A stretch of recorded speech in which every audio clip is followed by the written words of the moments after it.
Hello students, in the previous lecture we studied the potentiometer. Now we are going to study the application of the potentiometer. The first one is how to determine potential difference using the potentiometer.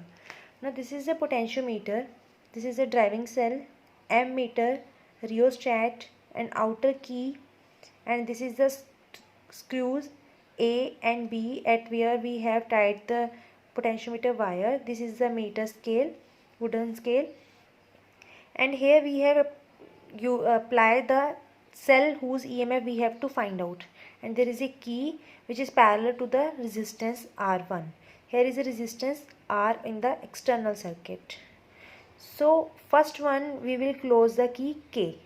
सबसे पहले हम K की को close करेंगे और यहाँ पे हम ऐसी रेजिस्टेंस लेके आएंगे ताकि हमारा इस पूरी जोकी पे कहीं पे भी एक हमारा नल पॉइंट आ जाए। वैसी हमने रेजिस्टेंस की वैल्यू लेनी है ताकि हमारा यहाँ पे कहीं नल पॉइंट आ जाए। तब तक हम ये रेजिस्टेंस की वैल्यू रेजिस्टेंस बॉक्स से चेंज करते रहेंगे जब तक हमें इस स्केल के ऊपर कहीं पे भी नल पॉइंट ना आए। तो उसको चेक करने का वे ये होगा कि अब जब आप ए से लेके बी तक इसको वायर को स्लाइड करवाओगे, जोकी को स्लाइड करवाओगे, तो आपकी डिफ्लेक्शन गैल्वेनोमीटर के ऊपर सडनली लेफ्ट से राइट या लेफ्ट से राइट जाएगी, फुल डिफ्लेक्शन शो करेगा। डैट मीन्स कहीं सेंटर पे इसका नल पॉइंट आ रहा है। तब तक आप ये रेजिस्टेंस की वैल्यू चेंज करके देखते रहोगे जब तक आपको एक नल पॉइंट नहीं आ जाता। इसका मतलब ये है कि जब तक जो हमने पोटेंशियल मेज़र करनी है सेल की, अगर उसकी पोटेंशियल इस रेंज में ही नहीं आएगी तो हमें वो हमारा जो है पोटेंशियोमीटर यूज़ नहीं हो पाएगा पोटेंशियल डिफरेंस मेज़र करने के लिए। तो सबसे पहले हमने सिर्फ सिंगल एक की को क्लोज करना है, के को। ये की हमारी ओपन रहेगी। हम ये पहले मीटर स्केल को सेट कर लेंगे कि कहाँ पे हमारी जो है जो कि स्लाइड करने से गैल्वेनोमीटर की डिफ्लेक्शन 0 आ रही है, तो वो रेजिस्टेंस हम फिक्स कर लेंगे यहाँ पे। नेक्स्ट स्टेप में हम क्या करेंगे, ये K1 की को हम ओपन क्लोज कर देंगे। सो जब हमने K1 की को क्लोज किया तो हमने इसको स्लाइड करना स्टार्ट किया। फॉर एग्जांपल इस पॉइंट पे हमारी ये जो बैलेंस हो गई है, राइट, नल पॉइंट आ गया, मीटर हमारा जो ब्रिज है वो बैलेंस हो चुका है। तो हम यहाँ पे लेंथ नोट कर लेंगे AJ की, एंड बाकी की जो हमारी बचेगी BJ, डेट विल बी 100 और 400, जितनी भी हमारी पोटेंशियोमीटर की लेंथ है minus L। So let balance point at J, that is AJ is L centimeter. It means potential difference across R1. ये हमने R1 लगाई है, इसके अक्रॉस जो हमारा पोटेंशियल डिफरेंस है वो किसके इक्वल आया है, fall of potential across potentiometer wire. इस पोटेंशियोमीटर वायर के अक्रॉस जो हमारा फॉल आया है, जिस पॉइंट पे आया है उतना ही इसका क्या है, पोटेंशियल है। क्योंकि पैरेलल में पोटेंशियल सेम होता है, तो हमने इसका पोटेंशियल फाइंड आउट करने के लिए हमने जहाँ पे हमारी बैलेंस आई है वो लेंथ हमें क्या बता रही है कि ये इस पर्टिकुलर पॉइंट पे हमारा पोटेंशियल जो है वो सेम है अक्रॉस द R1, उतना ही जितना हमारा फॉल आया है, उतना पूरा ही potential across the potentiometer wire. Now अगर K को हम लेके चलते हैं पोटेंशियल ग्रेडियंट, तो कंप्लीट हमारी लेंथ का V upon complete L, capital L जो लेंथ है पोटेंशियोमीटर की is equal to K। Then हमने हमारा जो बैलेंस हुआ है वो स्मॉल l पे हुआ है, तो v हमारा बेसिकली क्या है, I into are.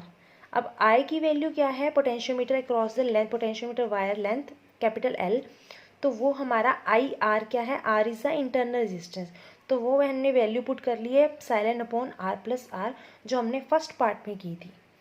Now by replacing this value अब हमें पता है K is equal to V upon L, K is equal to V upon L, तो यहाँ पे K में मैंने ये वैल्यू पुट कर दी V अपॉन L में, तो मेरे पास ये R की वैल्यू यहाँ पे पुट की, V is equal to epsilon R plus R into small r upon L, ये मेरी आ गई थी पोटेंशियल ग्रेडियंट।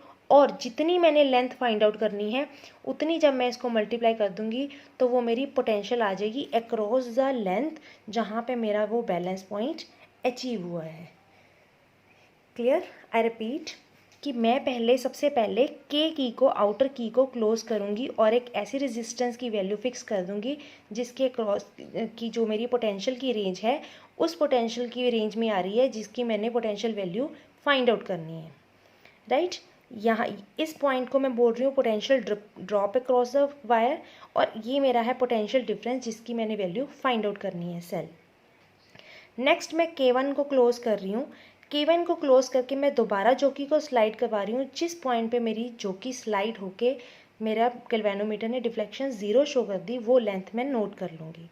अब अगर मेरी K कंप्लीट उसकी पोटेंशियल ग्रेडियंट है, जो कि मैंने पहले ही नोट कर लिया है, V/L कंप्लीट लेंथ, तो वो मेरी पोटेंशियल ग्रेडियंट तो सेम ही रहेगी। तो मेरी कंप्लीट पोटेंशियल ग्रेडियंट मेरे पास क्या है, epsilon R plus R into small r upon capital L। अब जितनी मैंने लेंथ की फाइंड आउट करनी है, तो मैं सिंपली उस लेंथ से मल्टीप्लाई करके उसकी पोटेंशियल डिफरेंस की वैल्यू फाइंड आउट कर सकती हूँ। So V is equal to epsilon R plus R into small r upon capital L। यहाँ तक तो हो गया मेरा K इंटू जितनी मेरी लेंथ लेनी है मैंने, उतनी लेंथ की मेरी पोटेंशियल डिफरेंस की वैल्यू यहाँ पे आ चुकी है। So this is how we use potentiometer to find the potential difference of a cell. Next is how to compare the EMF of two cells. तो यहाँ पे हमने क्या किया है, यहाँ पे एक सेल की बजाय हमने 2 सेल्स लगा दिए हैं, और गैल्वेनोमीटर की हमने की रख दी है 2 वे की बोलते हैं इसको, कि अगर आप प्रेस करोगे या तो वो 1 से कनेक्ट हो जाएगी या फिर आपकी 2 से कनेक्ट हो जाएगी। तो दिस इज़ ए 2 वे की यहाँ पे लगी हुई है मेरी। तो जब मैंने E1 फर्स्ट सेल के साथ कनेक्ट किया तो E2 मेरा क्या हो गया, ओपन हो गया। जब मैंने फर्स्ट सेल के साथ कनेक्ट किया तो मैंने बैलेंसिंग पॉइंट देख लिया, फॉर एग्जांपल L1 पे आ रहा था। नेक्स्ट मैंने E2 सेकंड सेल से कनेक्ट किया तो मैंने बैलेंस पॉइंट चेक कर लिया, फॉर एग्जांपल L2 पे आ रहा था। तो मैंने दोनों की वैल्यू ले ली, E1 इज इक्वल टू के L1, E2 is equal to K L2।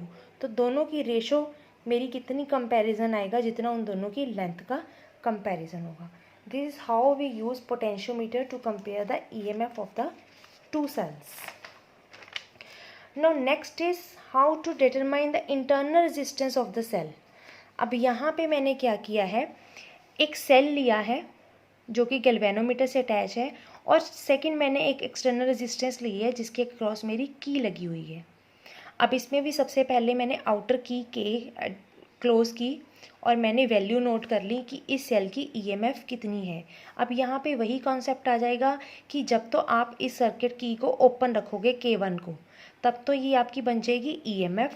जब आप इसको क्लोज कर दोगे, क्योंकि बाहर एक्सटर्नल रेजिस्टेंस लगी हुई है, तब ये बन जाएगा potential difference. So potential difference और EMF वाला कॉन्सेप्ट लग रहा है यहाँ पे कि K1 की open, that means open circuit, open circuit में आपकी आती है EMF, और K1 की जब आपकी क्लोज हो जाएगी तो that means circuit is close, तब आपका ये बन जाएगा पोटेंशियल डिफरेंस कैपिटल V। सो सबसे पहले मैंने K की को क्लोज किया, मैंने EMF नोट कर ली, E इज इक्वल टू के L1।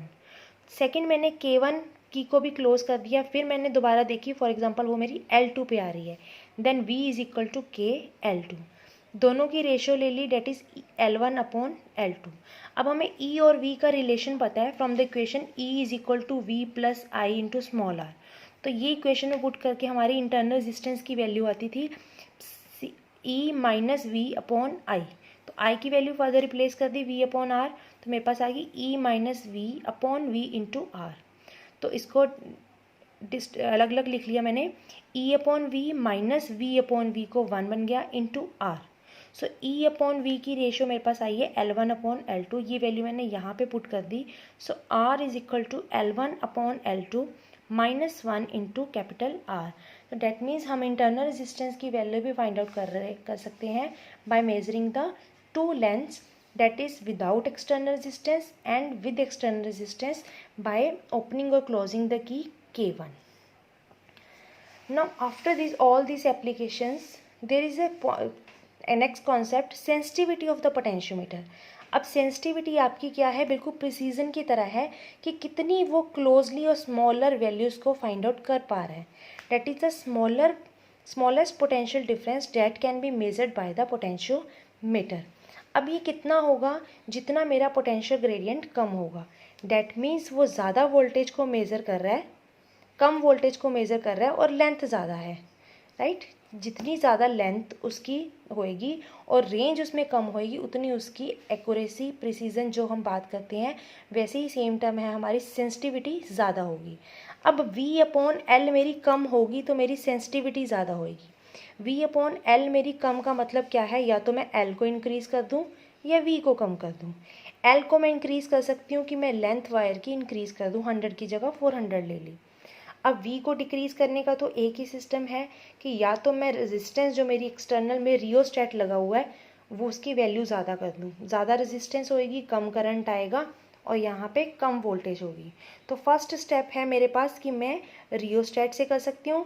सेकंड चीज़ है कि मैं बाहर से जो मेरा ड्राइविंग सेल है, इसको हम ड्राइविंग सेल बोलते हैं, इसको ही मैं डबल सेल ना लेके बैटरी ना लेके सिंगल सेल कर दूं या फिर 3 से 2 कर दूं कि इसकी एक्सटर्नल जो वोल्टेज है वही कम हो जाए। सो bye changing the rheostat value and by using the different cell configuration we can also reduce the current in the potentiometer. So this is how we can increase the sensitivity of the potentiometer. This is all about the potentiometer. This is a very important. Please go through it. If any doubt you can comment and ask.